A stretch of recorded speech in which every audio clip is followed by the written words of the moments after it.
Tersinggung saat nongkrong, puluhan pemuda di kota Metro Lampung mengeroyok seorang anggota perguruan silat hingga mengalami luka di kepala.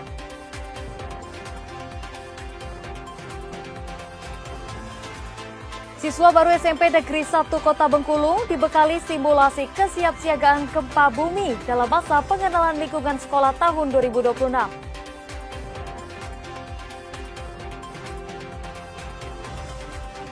Pemerintah kembali menyalurkan bantuan pangan periode Juli pada penerima manfaat di Provinsi Bengkulu. Pada penyaluran kali ini, bantuan hanya berupa beras tanpa minyak goreng.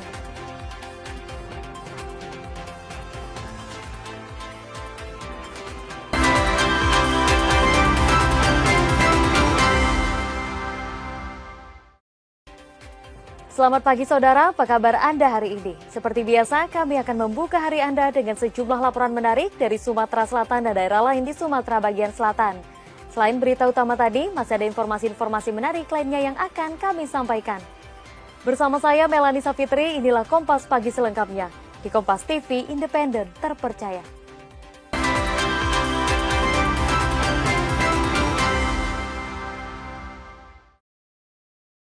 Kami awali Kompas Pagi dari Lampung. Tersinggung saat nongkrong, puluhan pemuda di kota Metro Lampung mengkeroyok seorang anggota perguruan silat hingga mengalami luka di kepala. Polisi menangkap 3 tersangka dan masih memburu pelaku lainnya.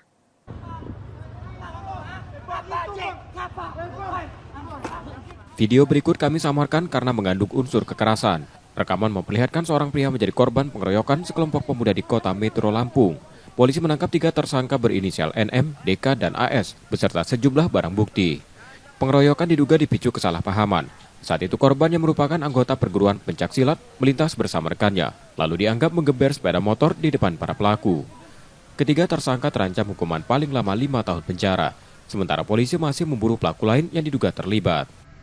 Tersangka yang sudah kita amankan ada 3, inisial NM, DK, dan AS.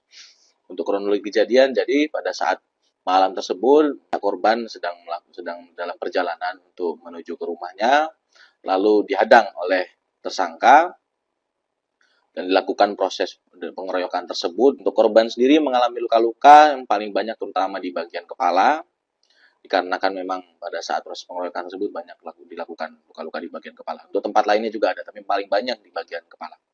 Dari Jambi, patroli Satlantas Polres Batanghari berujung aksi kejar-kejaran setelah truk diduga melanggar jalur dan menghindari pemeriksaan. Pengemudi juga diduga mengkonsumsi narkoba. Selamat pagi Komandan, mohon izin melaporkan kegiatan piket pagi ini. Kejar-kejaran mewarnai patroli Satlantas Polres Batanghari setelah satu truk diduga mengangkut batu bara melintas di jalur larangan dan berusaha menghindari pemeriksaan. Pengemudi bahkan nyaris menabrak petugas dan pengguna jalan. Saat akan diberhentikan, pengemudi memacu truk. 3 personil Satlantas melakukan pengejaran. Selama melarikan diri, truk dikemudikan ugal-ugalan dan beberapa kali nyaris menabrak kendaraan lain. Setelah dilakukan pengejaran, truk berhasil dihentikan dan menangkap pengemudinya.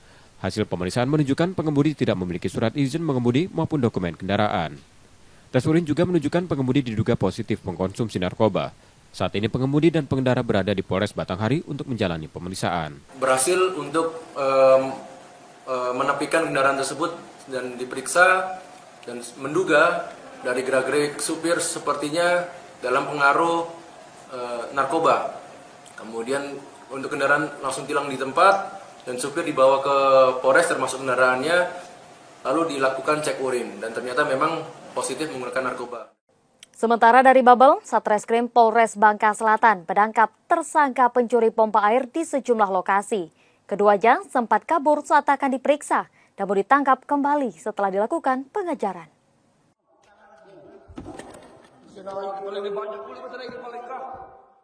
MJ dan VA diringkus Satreskrim Polres Bangka Selatan di Tobo Ali, Bangka Selatan, Senin dini hari. Keduanya diduga pencuri pompa air. Penangkapan berawal dari laporan maraknya pencurian pompa air di Tobo Ali. Polisi yang melakukan patroli mencurigai 2 pria yang mengendarai sepeda motor sambil membawa karung. Saat akan diperiksa, keduanya berusaha melarikan diri. Polisi melakukan pengejaran dan membekuk tersangka. Dari hasil pemeriksaan, tersangka mengaku mencuri pompa air di 9 lokasi. Dari tersangka, polisi menyita 2 pompa air dan sepeda motor. Akibat perbuatannya, tersangka terancam hukuman maksimal 7 tahun penjara. Pada saat melakukan patroli, tim melihat ataupun berpapasan 2 orang laki-laki yang sedang mengendarai 1 unit sepeda motor Honda Beat warna hitam dengan membawa 1 buah karung berwarna putih yang diletakkan di bagian depan. Melihat gerak-gerik terduga pelaku yang mencurigakan, tim Buser Macan Selatan berupaya untuk menghentikan. Namun pada saat dihentikan, kedua pria tersebut kabur. Dengan kaburnya kedua pria tersebut atau terduga pelaku tersebut, tim Buser Macan Selatan melakukan pengejaran dan di Jalan Parit 9, Desa Keposan, langsung memepet posisi kendaraan terduga pelaku. Setelah didapati terduga pelaku, salah satu terduga pelaku sempat melarikan diri. Dan alhamdulillah dengan sigapnya tim Buser Macan Selatan, pelaku yang melarikan diri pun diamankan. Masih dari Babel, 3 tersangka di Tobo Ali, Bangka Selatan diringkus polisi setelah diduga mencuri komponen mesin genset milik pemerintah daerah. Mereka ditangkap saat membawa barang hasil curiannya. 3 tersangka di Tobo Ali, Bangka Selatan dibekuk Satreskrim Polres Bangka Selatan setelah diduga mencuri komponen mesin genset milik pemerintah daerah. Tersangka ditangkap saat membawa barang bukti hasil curian. Aksi pencurian terungkap setelah polisi menerima laporan. Saat dilakukan pemeriksaan, polisi menemukan sejumlah komponen mesin genset yang diduga berasal dari aset pemerintah. Barang bukti yang disita meliputi komponen mesin genset dengan nilai mencapai puluhan juta rupiah. Seluruh barang bukti kemudian dibawa ke Polres Bangka Selatan untuk keperluan penyidikan. Polisi masih mendalami motif pencurian serta kemungkinan keterlibatan pelaku lain dalam kasus tersebut. Ketiga terduga pelaku yang mengendarai sepeda motor ini ternyata sedang membawa sebuah barang, di mana membawa sebuah barang tersebut dibungkus dengan jaket yang ditaruh di bagian belakang kendaraan ataupun sepeda motor. Dan setelah dicek ternyata barang yang dibawa tersebut yaitu komponen daripada genset milik Pemkab Bangka Selatan. Beralih ke Palembang, niat membeli kuota internet berujung petaka. Seorang pria di Palembang ditembak rekannya hingga mengalami luka. Ketiadaan biaya untuk penyembuhan luka tembak membuat kaki korban pun cacat.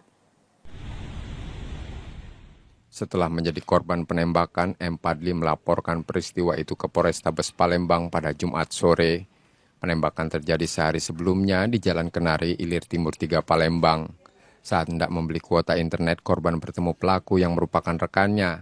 Tanpa diduga, pelaku mengeluarkan senjata api dan menembak bagian kaki korban hingga terjatuh. Korban berhasil menyelamatkan diri saat pelaku diduga kembali berupaya melepaskan tembakan. Motif penembakan masih dalam penyelidikan karena korban mengaku tidak memiliki permasalahan dengan pelaku.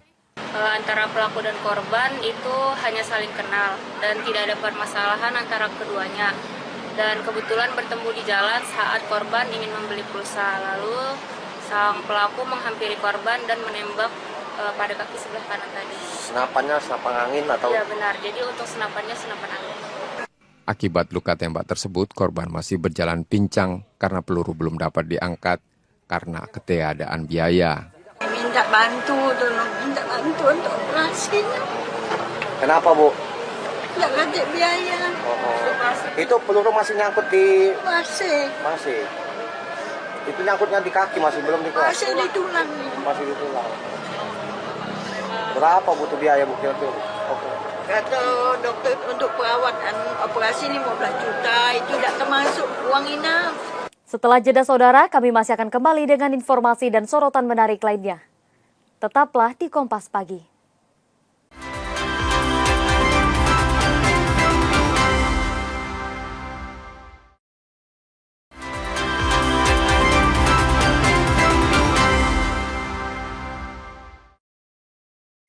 Terima kasih Anda masih menyaksikan Kompas Pagi. Saudara, siswa baru SMP Negeri 1 Kota Bengkulu dibekali simulasi kesiapsiagaan gempa bumi dalam masa pengenalan lingkungan sekolah tahun 2026. Kegiatan menjalankan arahan Kemendikdasmen untuk menghadirkan EPLS yang ramah, aman, dan edukatif.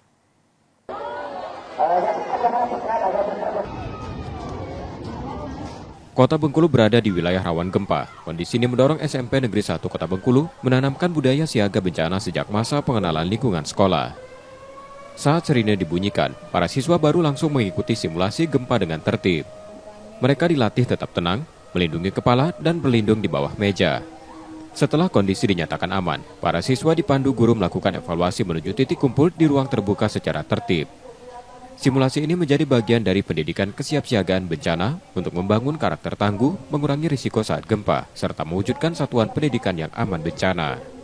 Ini adalah siaga bencana. Nah, harapannya, tadi kita sudah melaksanakan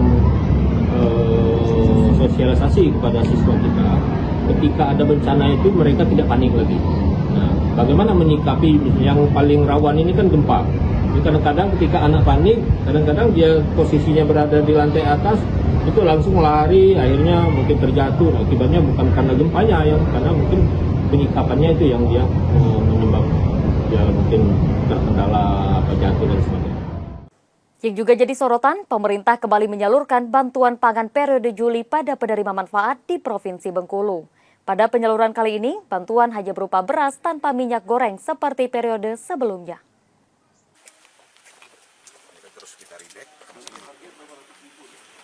Perum Bulog Bengkulu masih menunggu penetapan alokasi bantuan pangan periode Juli dari Badan Pangan Nasional.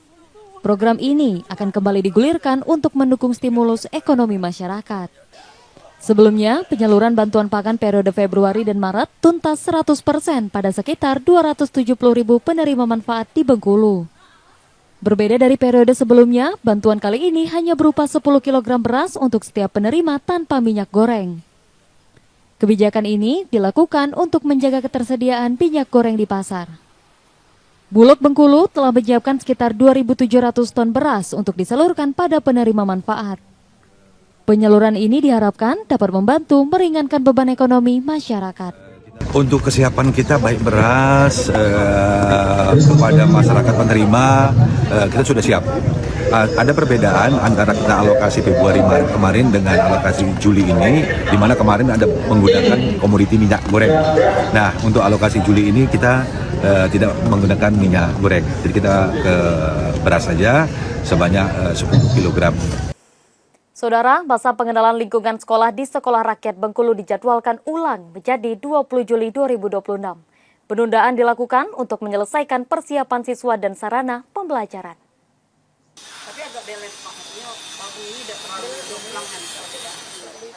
Meski gedung sekolah rakyat di Bengkulu telah rampung dibangun, kegiatan belajar mengajar diundur dari 13 menjadi 20 Juli 2026. Penundaan dilakukan untuk menyelesaikan tahap persiapan. Pemerintah Provinsi Bengkulu menyatakan proses pemindahan siswa dan pemenuhan perlengkapan sekolah masih berlangsung.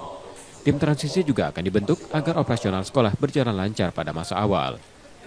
Sementara menunggu rekrutmen dari pemerintah pusat, kebutuhan guru dan tenaga pendukung akan dipenuhi pemerintah Provinsi Bengkulu. Pada tahun ajaran baru ini, Sekolah Rakyat Bengkulu akan menampung 270 siswa yang terdiri dari jenjang SD hingga SMA. Tim transisi ini adalah tugasnya, salah satunya adalah untuk memastikan bahwa pelaksanaan awal Sekolah Rakyat ini bisa berjalan dengan baik, karena memang belum sepenuhnya Sekolah Rakyat ini bisa beroperasi terkait dengan tenaga-tenaga. Nah, sekarang ini kan masih dalam proses perekrutan, baik itu guru, tenaga pendidikan, dan juga termasuk juga tenaga keamanan. Nah, terhadap kekurangan inilah tugas tim transisi yang dibentuk oleh gubernur untuk bisa memenuhi itu. Sementara itu, sebuah sepeda motor milik warga di Kelurahan Bumi Ayu, Kota Bengkulu raib dicuri saat terparkir di teras rumah. Aksi pelaku terekam kamera pengawas. Rekaman kamera pengawas merekam aksi dua pelaku saat mencuri sepeda motor milik warga di Bumi Ayu, Kota Bengkulu. Kendaraan yang terparkir di garasi samping rumah berhasil dibawa kabur. Sebelum beraksi, kedua pelaku diduga lebih dulu mengamati kondisi di sekitar rumah untuk memastikan situasi aman.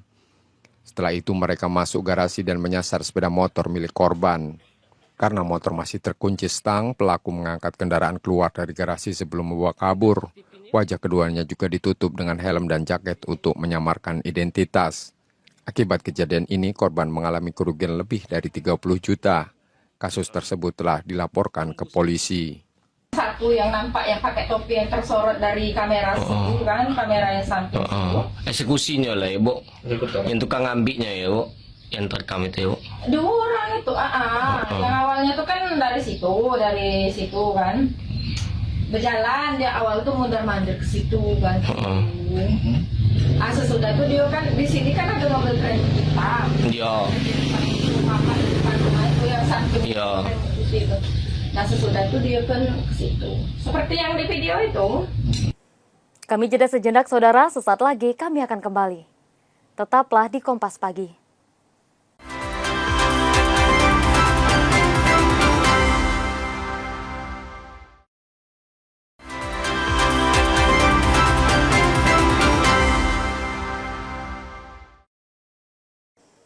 Melani Safitri masih bersama Anda di Kompas Pagi.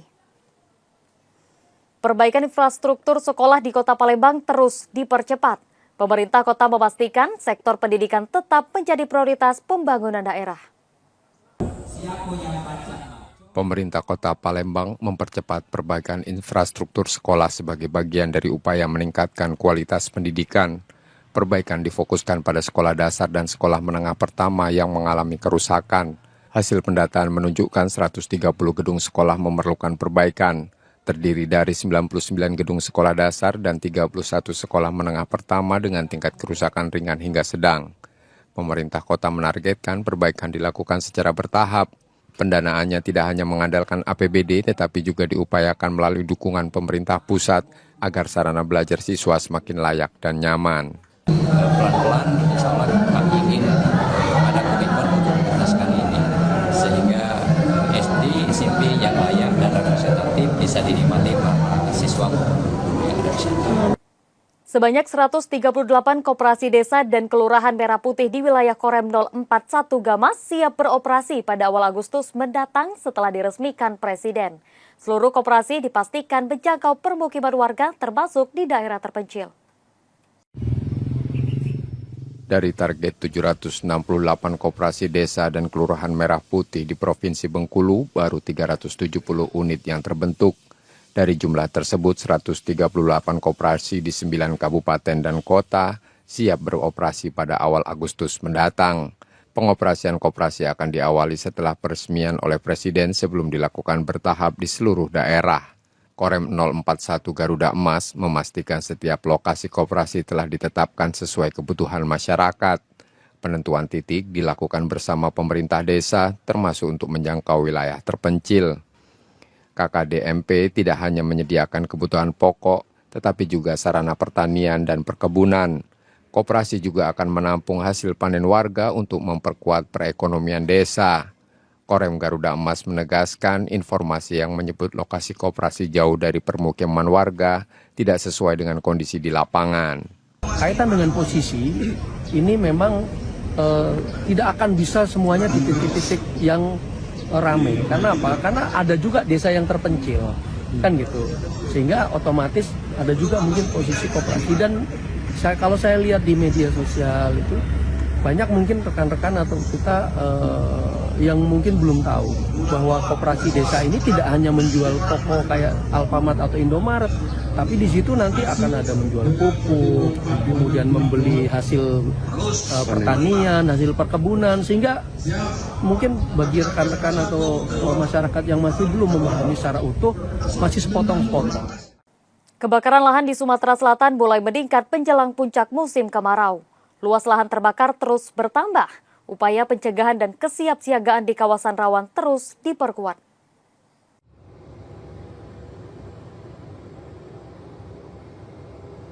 Kebakaran lahan di Sumatera Selatan mulai meningkat menjelang puncak musim kemarau yang diperkirakan berlangsung pada Agustus hingga September 2026.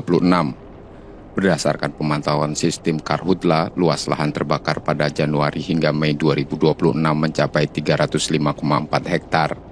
Angka ini lebih tinggi dibanding periode yang sama pada 2024 sebesar 284,1 hektar dan 2025 yang mencapai 43,1 hektar. Kawasan gambut di Ogan Komering Ulu, Musi Banyu Asin, dan Muara Enim menjadi wilayah paling rawan. Sementara Ogan Ilir menjadi perhatian karena berdekatan dengan sejumlah objek vital seperti jalan tol Trans Sumatera, jalan lintas Sumatera, jalur kereta api, dan pipa minyak. Turunnya muka air tanah membuat proses pemadaman makin sulit. Petugas harus membentangkan selang hingga 350 meter dari sumber air menuju titik api. Kondisi vegetasi yang kering juga mempercepat penyebaran api. Tetapi tantangan baru ini ada pada kondisi teman-teman di daerah. Satu, karena efisiensi anggaran juga akan berdampak sekali di lapangan, dan kami sudah melihat juga beberapa teman-teman personel BPBD itu misalnya ada kesulitan yang memang bisa terjadi karena dampak dari efisiensi. Kemudian banyak sekali pergerakan yang akhirnya tidak optimal karena memang tadi ada BBM yang sulit, kemudian beberapa tantangan yang lain seperti itu. Tantangan di masyarakat sendiri, tentunya tekanan ekonomi ini menjadi salah satu pemicu yang perlu kita waspadai juga. Di masyarakat ketika saat ini ada kesulitan misalnya untuk perekonomian, mereka akan sangat dengan mudah diminta untuk membakar atau apapun itu untuk mendatangkan uang. Ini akan menjadi sesuatu yang sulit, dan itu sudah kami temui di beberapa kejadian yang di Riau ya. Yang di Sumatera Selatan sendiri kami melihat ada potensi-potensi baru yang terjadi di lokasi-lokasi baru juga. Untuk mengurangi resiko karhutla, Balai Penanggulangan Kebakaran Hutan Sumatera terus membangun embung dan membersihkan kanal guna menjaga muka air di kawasan gambut. Tim Liputan Kompas TV, Palembang, Sumatera Selatan. Kemunculan seekor buaya berukuran besar di Sungai Lais, Palembang kembali membuat warga khawatir. Lantaran kejadian serupa telah berulang. Warga berharap penanganan segera dilakukan untuk mencegah risiko bagi masyarakat. Depan masjid. Seekor buaya berukuran besar muncul di perairan Sungai Lais, Kalidoni, Palembang pada Kamis pagi. Satwa liar itu terlihat berenang di dekat permukiman dan membuat warga yang beraktivitas di sungai menjadi khawatir. Penampakan ini disebut bukan pertama kali terjadi. Kemunculan buaya yang berulang meningkatkan kekhawatiran warga, terutama mereka yang masih menggunakan sungai untuk aktivitas sehari-hari. Warga berharap pihak berwenang segera melakukan penanganan agar kemunculan buaya tidak membahayakan keselamatan masyarakat. Di Kelurahan Sungai Lais, tepatnya di wilayah Lung Lama Laut, RT 19, 15, 20. Jadi harapannya macam mana Pak selanjutnya? Ya, kita minta tanggulangi untuk pemerintah setempat supaya tidak ada korban jiwa. Itulah harapan kami. Polisi menangkap seorang pria di Kepahyang, Bengkulu atas dugaan kekerasan seksual pada 2 anak kandungnya. Penangkapan dilakukan di rumah tersangka dan sempat diwarnai perlawanan. Tim Satreskrim Polres Kepahyang menangkap SM yang diduga melakukan kekerasan seksual pada 2 anak kandungnya. Penangkapan dilakukan di kediaman tersangka di Ujanmas dan sempat diwarnai perlawanan. Kasus ini terungkap setelah dilaporkan ke polisi. Berdasarkan penyelidikan awal, dugaan kekerasan seksual terjadi berulang pada 2 korban. Kini tersangka menjalani proses hukum dan ditahan di Polres Kepahyang. Berkisar dari tahun 2018 sampai tahun 2020. Dan untuk dikembangkan ternyata adiknya juga jadi ada pelakuan di tahun 2024 sampai tahun 2026 di Januari ini. Artinya dua anak kandung korban ini yang sudah dicabuli. Jadi untuk dugaan sementara ini 2 anak kandung. Kami jeda sejenak, setelah itu kami akan kembali. Tetaplah di Kompas Pagi.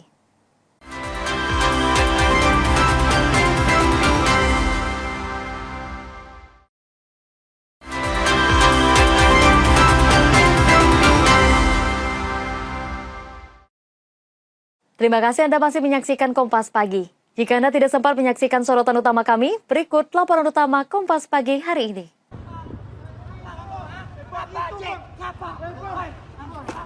Video berikut kami samarkan karena mengandung unsur kekerasan. Rekaman memperlihatkan seorang pria menjadi korban pengeroyokan sekelompok pemuda di kota Metro Lampung.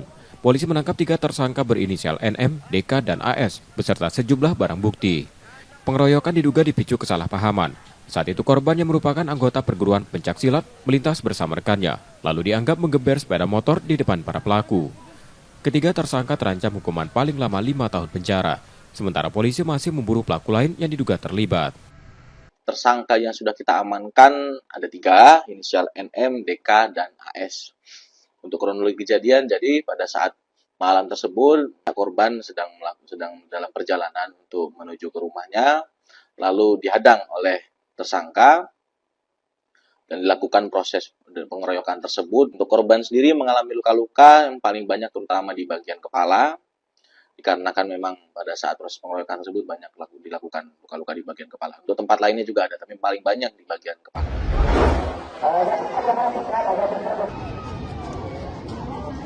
Kota Bengkulu berada di wilayah rawan gempa. Kondisi ini mendorong SMP Negeri 1 Kota Bengkulu menanamkan budaya siaga bencana sejak masa pengenalan lingkungan sekolah. Saat sirine dibunyikan, para siswa baru langsung mengikuti simulasi gempa dengan tertib. Mereka dilatih tetap tenang, melindungi kepala, dan berlindung di bawah meja. Setelah kondisi dinyatakan aman, para siswa dipandu guru melakukan evaluasi menuju titik kumpul di ruang terbuka secara tertib. Simulasi ini menjadi bagian dari pendidikan kesiapsiagaan bencana untuk membangun karakter tangguh, mengurangi risiko saat gempa, serta mewujudkan satuan pendidikan yang aman bencana. Ini adalah siaga bencana. Nah, harapannya, tadi kita sudah melaksanakan sosialisasi kepada siswa kita. Ketika ada bencana itu mereka tidak panik lagi. Nah, bagaimana menyikapi yang paling rawan ini kan gempa. Jadi kadang-kadang ketika anak panik, kadang-kadang dia posisinya berada di lantai atas, itu langsung lari, akhirnya mungkin terjatuh. Akibatnya bukan karena gempanya, karena mungkin penyikapannya itu yang dia menyebabkan dia mungkin terkendala jatuh dan sebagainya.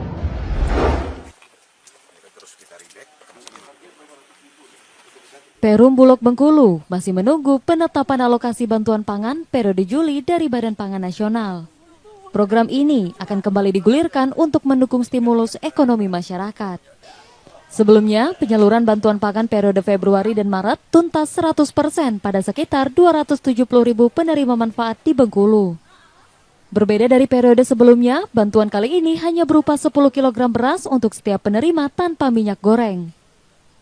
Kebijakan ini dilakukan untuk menjaga ketersediaan minyak goreng di pasar. Bulog Bengkulu telah menyiapkan sekitar 2.700 ton beras untuk disalurkan pada penerima manfaat. Penyaluran ini diharapkan dapat membantu meringankan beban ekonomi masyarakat. Untuk kesiapan kita baik beras kepada masyarakat penerima, kita sudah siap. Ada perbedaan antara kita alokasi Februari Maret kemarin dengan alokasi Juli ini, di mana kemarin ada menggunakan komoditi minyak goreng. Nah, untuk alokasi Juli ini kita tidak menggunakan minyak goreng, jadi kita ke beras saja sebanyak 10 kg.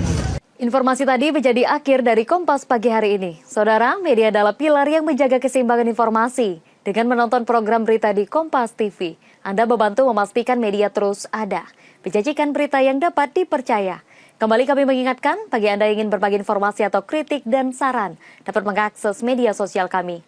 Akhirnya, saya Melani Safitri pamit, Kompas TV independen terpercaya. Terima kasih sudah menonton dan sampai jumpa.